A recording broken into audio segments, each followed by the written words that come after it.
Два слова о термине «Голокост». Значит, на мой взгляд, термин совершенно, антиисторический, античеловеческий, оскорбительный и для истории, как науки, и для памяти жертв.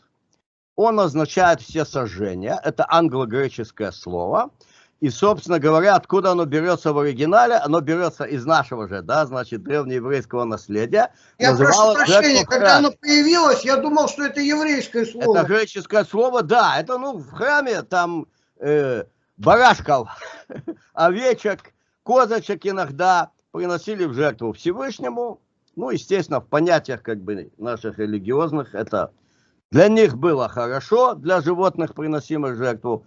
Всем народам авраамических то, что называется дом, шатер, по-арабски, Ахлель Китаб, то есть те, кто чтят священное писание. Их, собственно, взгляд на богослужение древнееврейское идентичен с нашим иудейским взглядом. И оттуда берется слово, которым обозначается принесение в жертву барашек и козочек, и им обозначается,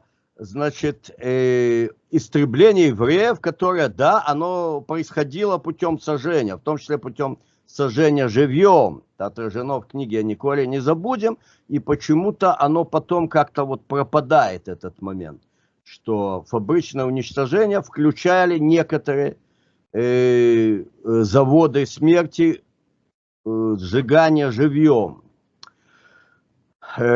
Очень гнусный термин. Надо сказать, что он тоже ровесник, как много дряни и всякого сатанизма в нашем мире, ровесник распада, уничтожения Советского Союза. Собственно, вся эта сатанинская, вообще содомская пляска на Западе, это все с распада Советского Союза. То есть только сейчас мы ретроактивно понимаем, что Советский Союз это был действительно оплот добра в мире, оплот против всякого сатанизма. Так вот, в русском языке у евреев употреблялось слово «катастрофа». Это такой условный перевод древнееврейского слова «шоа», которым действительно в иврите называются события Второй мировой войны, геноцид евреев. Слово «шоа».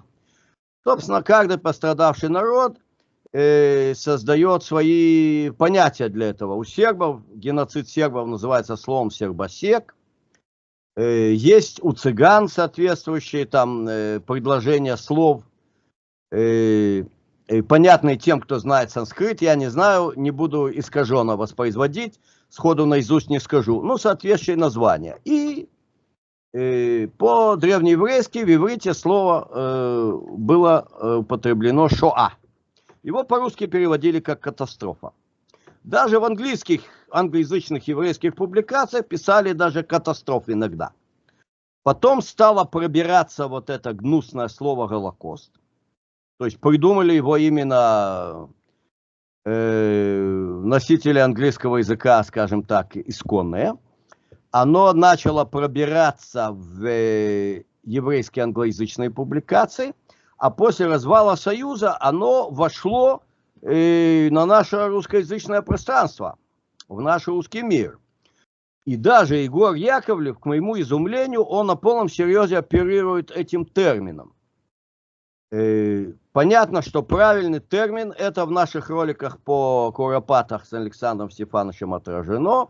Правильный термин это нацистский геноцид. Дальше, если мы хотим изучать проекции на те или иные этнокультурные, этноконфессиональные сообщности, которые стали жертвой целенаправленного истребления, мы говорим о геноциде, нацистский геноцид сербов, нацистский геноцид славян, нацистский геноцид белорусского населения, нацистский геноцид в Пуховическом районе, нацистский геноцид цыган. Не надо экономить слова, когда мы говорим о таких ужасающих вещах. Не надо экономить слова и придумывать какие-то термины. И, конечно, не перенимать их от этой сатанинской западной, антиисториографии. Было бы хорошо, если бы кто-то уважаемому Егору Яковлеву объяснил этот момент. Более того, естественно, что, как говорится, караван идет, как говорят на Востоке, собаки брешут, и уже мы можем видеть из кругов, значит, всяких жидоедских и околожидоедских, и таких параюдофобских, что евреи приватизировали Голокост.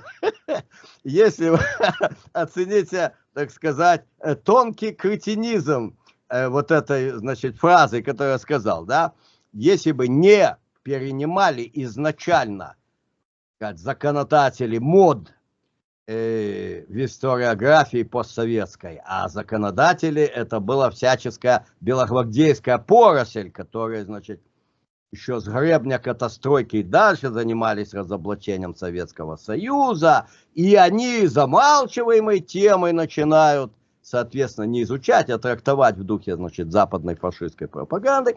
Вот. И они ввели это слово. Им спасибо, что они его ввели. От этого слова надо, да простят меня единоверцы и христиане, откреститься руками и ногами всюду. Потому что мы видим, до какого кретинизма и идиотизма оно доводит. Потому что был нацистский геноцид народов. Нацистский геноцид народов. И когда мы говорим о тех или иных его аспектах, проявлениях, даже грандиозных, которые объяли всю Европу, так мы говорим нацистский геноцид евреев. Или объяли громадные территории, мы говорим нацистский геноцид славянского населения СССР. И объяли один район, мы говорим нацистский геноцид в Пуховическом районе. Вот про который, собственно, издана наша, опять-таки, самиздатовская, патриотического самиздата книжка «Березянка». Издал Александр Стефанович Плавенский, известный в моих роликах, с еще одним соратником, ну, который в моих роликах не появляется, не будем его называть, может, он скромный. Вот. Это то, что касается вот этого термина. И понятно, что никак западная историография от этого термина не откажется никогда, потому что он помогает. Что, Максим Георгиевич, он помогает? Так не только западная, и наша тоже не откажется. Помогает наводить тень на плетень. Ну, вот я эти идеи руководству Института истории высказывал, Александр Стефанович эти идеи проводит в жизнь, и будем надеяться, что, по крайней мере, все собираюсь написать на странице интернета, хорошего нашего портала, который имеется, вот, и будем надеяться, что, по крайней мере, где-то это достучаться до людей, ну, хотя бы, чтобы люди не впадали в кретинизм со своей фразой, что евреи приватизировали, значит, нацистский геноцид, потому что его надо только назвать Холокост, и тогда сразу можно говорить о том, что его приватизировали. Тут такой момент. Вот только сейчас вот российские историки, ну, к примеру, тот же Егор Яковлев, начали вот изучать истребление русского народа. В советский период этим особенно так как-то кто-то целенаправленно и не занимался. Говорилось о геноциде советского народа, а сама тема геноцида особо не изучалась во всех деталях, что вполне естественно меняются исторические периоды, меняется характер средств информации, меняются поколения. Например, скажем, тот же геноцид евреев, который был совершенно очевиден, например, людям моего поколения и предыдущих. Я помню, скажем, в мемориальный комплекс в Хатыни, я ездил со школой в той, которой тогда учился, и там стоят памятные доски по истребленных по всем, значит, ну, все места, города, кто в городах истреблен, и там очень большие написаны цифры, там 100, 120, 150 тысяч человек, и я помню, что ко мне подошли мои соученики и говорят, типа, вот это, мол, это значит, твои там были, да, это вот ваших немцы истребляли, типа, поголовно истребляли, евреев, да. То есть, вот это сионистские бредни, вот эти, значит, слюнявые, ну я эвфемизмом говорю, не хочу другие жидкости организма называть, значит, вот, про то, что Советский Союз замалчивал геноцид евреев, тому подобные вещи, да, но они и говорят это иначе, я говорю в моей терминологии, геноцид евреев замалчивали, да, это бред, в том поколении знали, да, уже Советского Союза нету 30 с лишним лет, то есть мы сегодня живем в другой реальности, и Егор Яковлев умница, Он четко эти все вещи объясняет, как само понятие геноцида усталевалось в международной терминологии, так, почему интерес к этим вопросам, и он говорит, что просто сегодня мы должны в научном видении сказать, что был геноцид населения оккупированных территорий Советского Союза. И, собственно говоря, как мы четко видим, когда сопоставляем одно к одному, и у Егора Яковлева тоже есть это сопоставление, а мы с Александром Степановичем сборы помощью доведем его конкретно, именно в контексте темы геноцида евреев, которой мы сейчас занялись, да, вплотную, белорусский народ праведников, мы доведем до сознания, что айнзац-команды, которые занялись немедленным истреблением компактного еврейского населения туда, куда приходил вермахт, они были запущены именно с того момента, как этот самый вермахт вступил на советскую на тот момент территорию. Как только он пересек Буг, ну и там соответствующие места в других районах протяженной границы соприкосновения боевого. Именно там запущены были вот эти 4 знаменитые инзац-команды. То есть поголовное немедленное истребление евреев было частью истребления населения на оккупированных советских на тот момент территориях. И тот же Егор Яковлев, собственно, ввел широкие обороты. Вот была недавно цифровая история в Минске у нас. Я там купил интереснейшие 4 книги. Ну, просто, как бы, средств много нету. Да, и прочесть все тоже нет. Но 4 я купил, которые действительно очень фундаментальные. 3 из них касаются к глубинной истории Советского Союза и к огням этнокультурным, этноконфессиональным, и идеологии советского государства, тому подобные моменты. А одна книга, вот там, где есть документы на эту тему, она вообще про нацизм. Есть специфическая книга «Геноцид» Егора Яковлева. Ее раскупили до того, как я собрался ее купить, там просто сходу. Но тут даже лучше, тут более сконцентрировано. И вот эти знаменитые документы, которые умница Егор Яковлев ввел. Документы Министерства сельского хозяйства Рейха. Про то, что надо первых полгода оккупации истребить 30 миллионов человек к востоку от Буга. Просто чтобы пожрать то, что они не пожрут. Оно, кстати, очень интересно, вот эти документы, то, что приводятся там выкладки, наконец оно у меня в основном письме, в книге. Как бы книга имеет то преимущество перед интернетом относительно меня лично, что я могу книгу в субботу изучать, так, а приборы я в субботу не включаю, соответственно. Значит, относительно России, которую мы потеряли. Есть сегодня у меня, белогвардейцев, там любимая тема. Россия хлеб вывозила, да. Да, хлеб вывозила, его не доедали те, кто этот хлеб выращивали. Даже те, кто выращивали, не говоря о других категориях населения. И вот там мудрый вывод, который делают нацистские бонзы в Третьем Рейхе, что уровень вывоза хлеба с этих территорий определяется не урожайностью, а уровнем потребления населения. И оно очень подло возросло под советской властью. Нам его надо прежде всего вернуть, как оно было, а потом еще и дальше. Вот. Но это в том документе конкретном, где выкладки приводятся. А дальше была уже оперативная задача 30 миллионов населения просто истребить. И это и есть механизмы геноцида. Поэтому, опять-таки, в отличие от вот этой, это все есть вот в этом ролике этого, значит, псевдоученого из Яд Вашем, значит, тоже для западной фальшивографии характерно, они говорят, вот на Ванзейской конференции немцы решили истребить всех евреев. Да нет, Ванзейская конференция, это была лишь конференция замминистров Рейха, и там были намечены какие-то оперативные линии плана истребить население на территории Советского Союза. Было решено перед вторжением в Советский Союз истребление еврейского населения на этих территориях начато было немедленно, и истребление евреев в Западной Европе поголовное оно прошло лишь в 43-м году и в 44-м. До этого все еще колебались, что с ними делать. Может, еще и рабочая сила им нужна была. Они не были рабочей силой, но колебались. То есть мы видим, что именно в отличие от сионистской фальшивографии, которая вот этот российский момент, а он необходим для сионистской идеологии сегодня, чем дальше, тем больше, да, потому что, собственно, как я сказал, на считанные поколения имеется такая реальность, значит, нерелигиозных евреев ассимилированных, а сионистам надо непрерывно завлекать, поэтому идет завлечение всех, кто там, значит, какие-то имеет какое-то, значит, якобы биологическое происхождение от евреев, и, собственно говоря, это зиждется уже на нюрнбергских законах, бредовых и античеловеческих.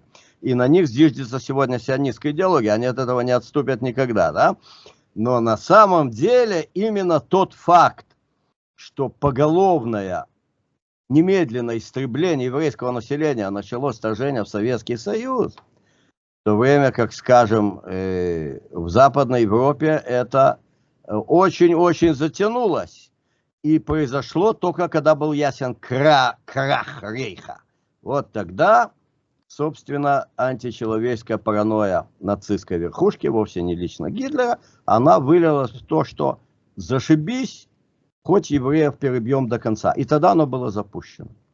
Я, например, поддерживал связь в Израиле с одной семьей из религиозного кибуца Хафец-Хаим, названного в честь нашего земляка, великого ученого Торы, которого могила находится в Радуне, да? Вот, и там отец семейства, он 1 сентября 1939 года отчалил Палестину и поддерживал связь, перепиской через Швейцарию со своими родителями до декабря 1943 года в Берлине. А потом они поехали в Освенцим.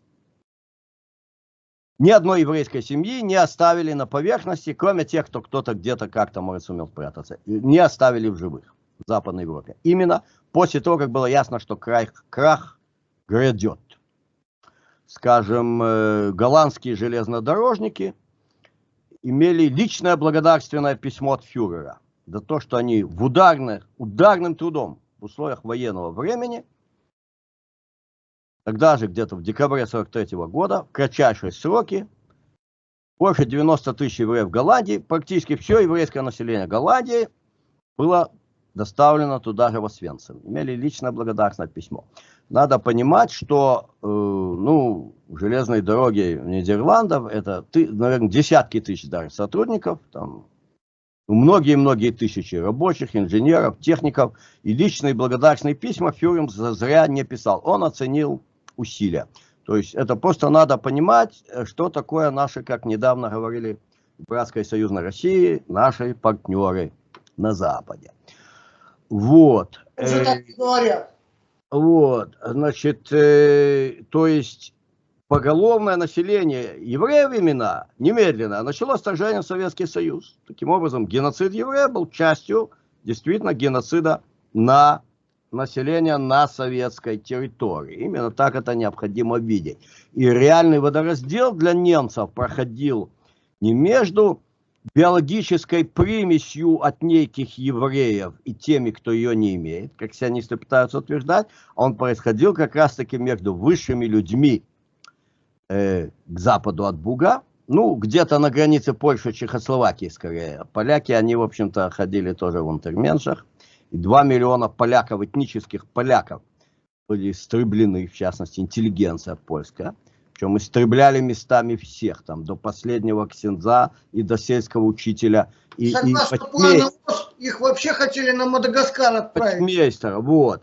А, значит, уже чехов немцы считали за людей, как бы где-то. Мне говорил один белорусский католик, патриот, я батька, который получил образование богословское. Он мирянин, он не пошел к ксензы, ну, немножко трудно идти в ксензы, да. Вот, но получил богословское образование в Польше, и он там находился несколько лет. Он сказал, что вот как-то мое впечатление, что граница между людьми и не людьми для западных людей, она проходит где-то между Чехословакией и Польшей. Вот так вот. Вот, и, собственно, отсюда разное отношение, скажем, к явлениям смешанных семей тоже,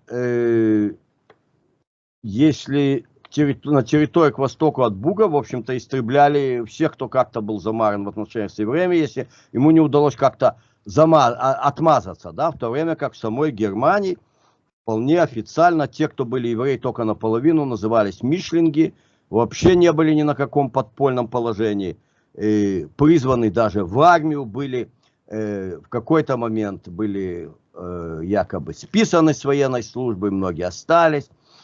То есть именно существенная граница для нацистов была даже в рамках их нацистской паранойи, античеловеческой. Там, мы ищем не логику, мы описываем фактуру. Да? Значит, она была не между тем, кто имеет биологическое происхождение от евреев, и другим человеком. Она была между высшими людьми, которые там, которые немцы и прилегающие народы, и теми, кто по-любому подлежит истреблению, там уж поголовному или частичному, ну как можно больше, ну такой план 30 миллионов сходу, да, поэтому понятно, что уж с кого начали, мы всех припишем, все у нас будут партизаны, все у нас будут комиссары, все у нас будут евреи всякие, кто где-то там пробежал рядом с евреем или рядом с партизаном или рядом с комиссаром. Все идут под этот план Министерства сельского хозяйства. Смотрите, есть такие услужливые дураки, к примеру, в Литве, в Латвии, в Эстонии. Они раньше других отчитались о юденфри. Вот. К примеру, литовцы это делали самостоятельно, очень даже в Каунасе они там резвились с этим делом. Потом приехали в Минск, тоже резвиться вот с этим же делом. И даже ихний президент Валдос Адамкус участвовал в этом батальоне. Ну, про участие, если мы говорим про участие, я вот этот момент, да, я хочу его осветить, этот момент, что вы сказали, значит, тоже тут очень важно, знаете, как, ну, у филологов, да, есть такое понятие вот в переводах, ложные друзья переводчика. Так, важно не попасться на это дело, ну, скажем, по-болгарски булка, это невеста, да. Не попасться. И очень важно, когда мы изучаем вообще историю, особенно историю Второй мировой войны и нацистского геноцида, не попасться тоже в ложные друзья. Сейчас я поясню. Ну, те, кто кто-то в чем-то участвовал. Значит, генеральным секретарем ООН, грубо говоря, генсеком человечества, который, кстати, очень уважала позднесоветская медиа, так, господин Курт Вальдхайм, он был в юности, ну не просто служил там где-то рядовым какого-то полка там даже, или даже рядовым членом нацистской партии. Он был офицером, ну, младшим, потому что он был очень младшенький тогда по возрасту, эсэсовским карателем, который участвовал в истреблении людей в Югославии. После этого удивляться ничему не надо. А действительно, среди народов разных Советского Союза имели место самочинные акты истребления еврейского населения на Западной Украине и в Прибалтике. И когда мы говорим об этих актах, нам очень важно не впадать тут в некую дешевую ксенофобию. Ну, я надеюсь, никто не заподозрит меня в обелении балтийских народов и западенцев, так сказать, от сотрудничества с Гитлером массового. Но очень важно... Вы хотите просто деликатно подойти к этому национальному явлению. Не впадать. Надо помнить, что все преступления, совершенные с того момента, как на какую-то территорию вступила немецкая армия, или даже говорят, до того, как немцы вошли, только ушла советская власть, принялись истреблять евреев. Это ложные друзья историка, такие утверждения. Что значит до того, как пришла немецкая армия? Что значит до того, как пришла немецкая армия? Что такое немецкая армия? Пушечки с грузовиками или с конями, как тоже было нередко, даже в вермахте в начале войны тоже. Да, это что? Вот оно решает, этот пушечный ствол, давайте в конце концов скажем так. Не возница коня и не расчет за пушечкой, а дают приказы истреблять евреев. Все эти территории были нашпигованы агентами Абвера. Все эти территории были нашпигованы нацистской агентурой в националистическом активе балтийцев и западных украинцев, и они задали тон в этих всех делах. Дальше всегда есть достаточно подонков, уголовников, людей низкого личностного уровня, по тем или иным причинам пребывающим, которые готовы присоединиться к различным зверским акциям. Таких людей можно наскрести вообще в любом этносе и в любой исторический момент. Там, да, сочетание, так сказать, этнокультурного фонда этих мест привели к тому, что такие люди нашлись сразу и много. Но кто этих людей призвал и кто им дал эту вольницу именно заняться истреблением евреев, надо помнить, что это шло из Берлина. Это шло от нацистской идеологии. Понятно. Я прошу прощения, как бы, чтобы прорекламирую немножко. Есть хорошая книга на эту тему литовской писательницы Руты Ванагайты. Да, да, конечно. Вот. Так вот там на этой самой книге вот написано вот портрет одного, то есть фотография, и портрет другого. Вот этот вот литовец, а вот этот. Вот они соседи были, да? И этот убил этого. И поэтому они свои. Что у них общего? Потому что они свои. Соседи, да, соседи пошли на соседей. Это было во многих местах. И, собственно говоря, вообще людское зло, оно неистребимо, оно присутствует. Оно присутствует. Тем более, как бы уникально вот это явление массового героизма населения, в частности, значит, в спасении евреев, которое имело место у нас в Беларуси.